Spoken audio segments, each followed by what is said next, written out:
Welcome to Startup Confidential, what industry insiders will never tell you that you need to know if you're building a consumer brand. With your host, best-selling author of Ramping Your Brand, Dr. James Richardson. Let's do this. Welcome to episode 132, Why Most Startups Market Instead of Entertain. Red Bull, Geico, Dr. Squatch Soap, Liquid Death. These are not only the insurgent brands that used entertainment as their marketing strategy, they are well-known examples to all of us.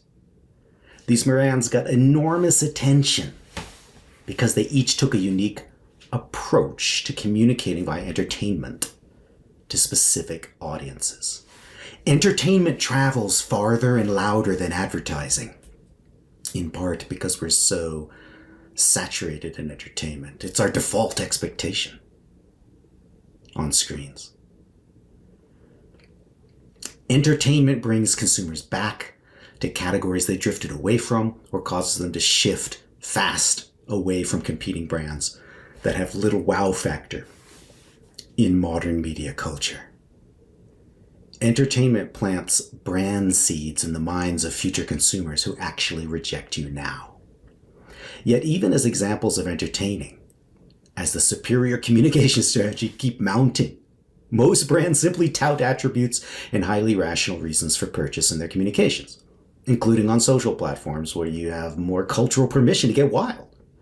For many Phase 1 consumer brands set up by amateurs, their social posts seem like they were copied from their retailer sell sheets, to be honest. Will you, new person out there on Instagram, tell your retailer to stalk us? Excuse me, founder, do I work for you?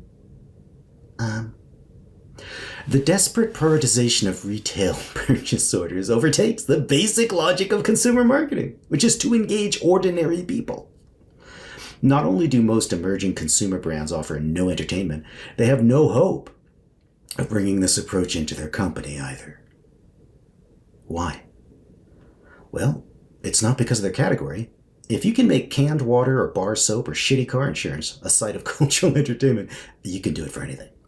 I think it really comes down to the internal culture of the company itself and what it prioritizes.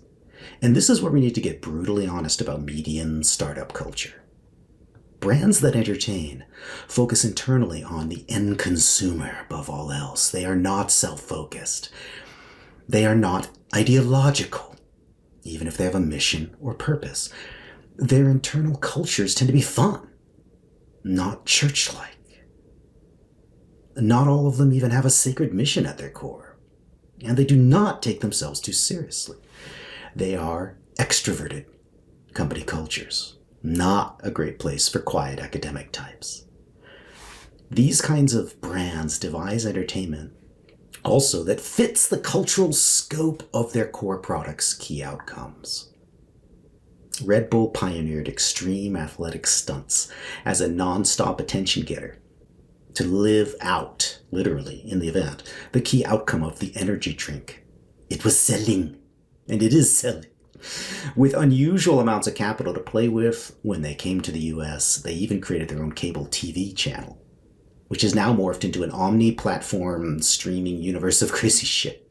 And all of it started from river float contests they pioneered in Europe for the same entertaining reason. Not advertising, entertainment. Make the people happy, and they'll remember who sponsored the fun.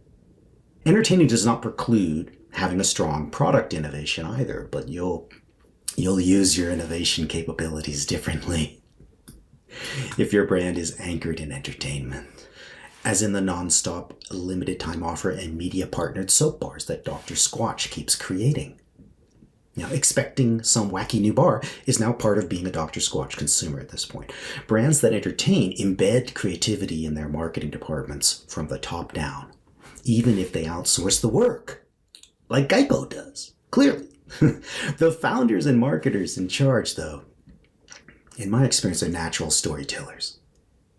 And they insist on making an intervention into popular culture through their brands. This may not be conscious as it is for Mike Cesario, but I found it palpable when I work with folks like this. Even the former Bain consultants at Dr. Squatch have the gift of discernment. Although Liquid Death's founder, Mike Cesario, likes to tell us he deliberately chose bottled water, a category where more than half the volume is sold on the basis of price alone, so he could build an entertainment brand that happened to sell water. To me, this is itself clever storytelling, most likely sprinkled with ex post facto rationalizing BS. Liquid Death launched, after all, at a premium price. Why? It uses Austrian mineral water at a great cost of goods. Why? It uses aluminum cans as a design trick and statement designed to tap into a growing trend away from plastic, in a category that is part for whole, emblematic of our modern plastic waste lifestyle. Why? Why all this highly intentional product design when he could have just branded some shitty thin plastic bottles with a cheap wrapper? Well, from the outside, it seems pretty clear that Mike was designing a lifestyle symbol whose tangible qualities were critical to the entire impact he was trying to have. And that lifestyle was a punk rock version of the modern in-your-face bro culture. The product design was critical, not just the gruesome cartoons that kicked off the first orders. And lifestyle product design can absolutely command a modest price premium in today's market.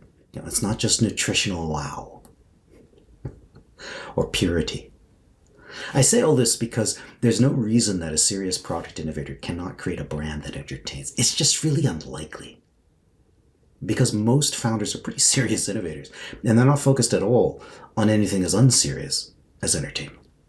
This is ironic and unfortunate because entertainment can also be serious and dramatic.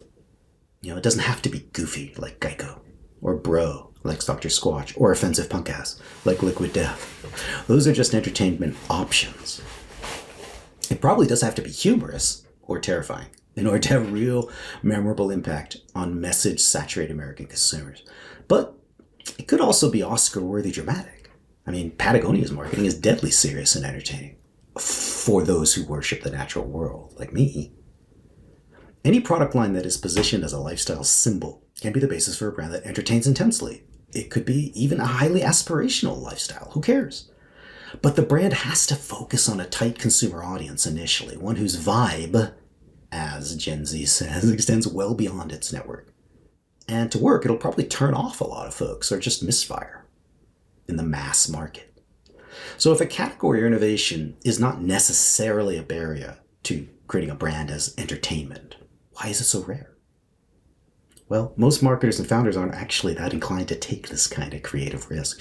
They just want to make their invention relatively successful. They're focused on their product, not the end consumer. And that is perhaps the major reason. A lack of end consumer obsession and empathy. And the internal culture is not focused on entertaining the end consumer either. It is focused on finance, business objectives, politics, BS. If you want a brand that entertains, you have to be obsessed with an audience you imagine yourself entertaining. It's kind of obvious.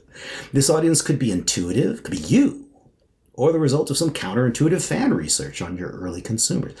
Dr. Squatch, for example, had a goofy Sasquatch brand identity for natural soap to appeal to young men like the founder for years before it broke out. But the core audience was actually blue-collar young men who wanted soap that cleaned better and that offered manly scents, not male scents designed by female marketers at Dove Soap.